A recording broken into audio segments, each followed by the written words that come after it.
पद में श्लोक में एका करोति हिंसां भवन्ति फलभागिनो बहुधा बहुविधाति हिंसां हिंसा फलभवत्येका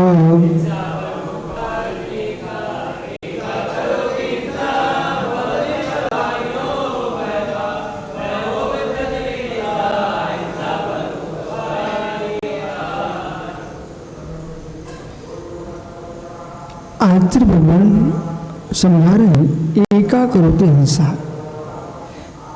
हिंसा किसी एक ने की, भवन्ति फलभागिनो बहुधा, पर फल को भोगने वाले बहुत लोग होते हैं। एक ने हिंसा की। ये सामूहिक की मृत्यु कैसे हो रही है? विमान गिर गया, पतन हो गया, ठीक है आप संवेदनाएं दो, लेकिन सिद्धांत के पास जाओ तो क्या करोगे? एक टायर के नीचे लाखों गिजाइयां कुचल गई एक साथ। ये क्या, ऐसा क्यों हुआ?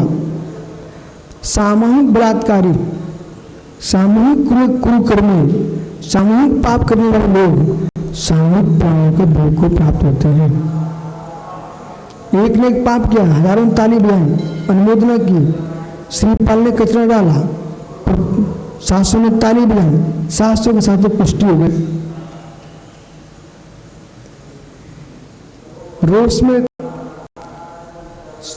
तो उसमें विवेक शून्य नहीं होना चाहिए, विवेक रखना चाहिए। दूसरे का पतन है कि उत्थान है, ये बाद में सोचना, हमारी विशुद्धि का पतन तो नहीं है। इतने गहरे में उतर जाते लोग, बोला इतने गहरे में उतर जाते हैं, वो आदमी ऐसा, वो आदमी ऐसा, कैसा क्या मालूम, पर आप कहाँ जा रहे हो आप स्वयं निर्णय करो। इसलिए एका करोति हिंसा।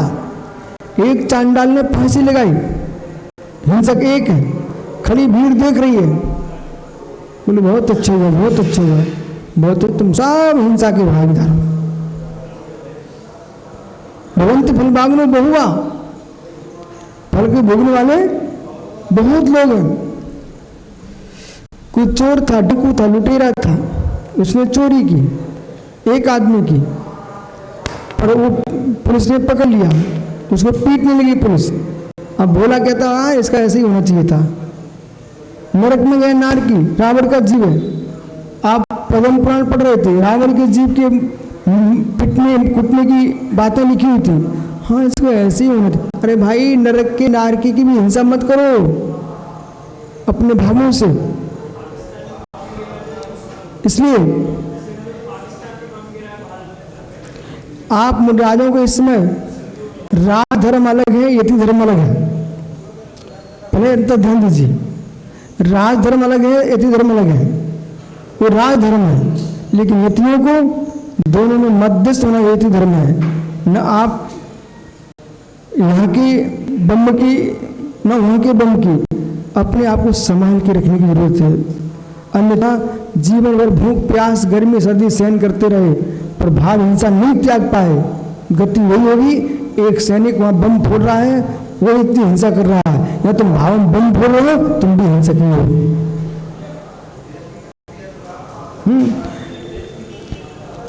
आपको आत्मदेश में ही अब अनुराग रखना है।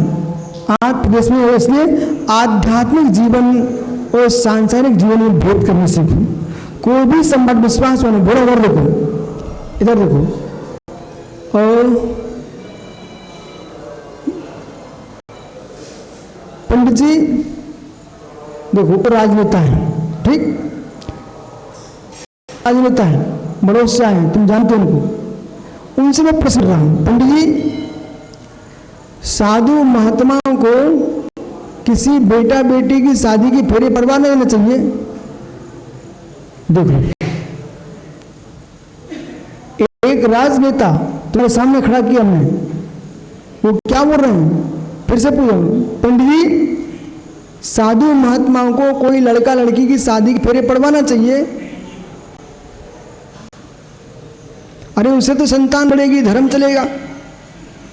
तब भी नहीं, बोले धर्म चले, धर्म की बात है उनके हाथ में छोड़ दो, पंडित जी के हाथ में, लेकिन साधु को ये काम नहीं करना चाहिए। अगला प्रश्न कराऊंगा, पंडित जी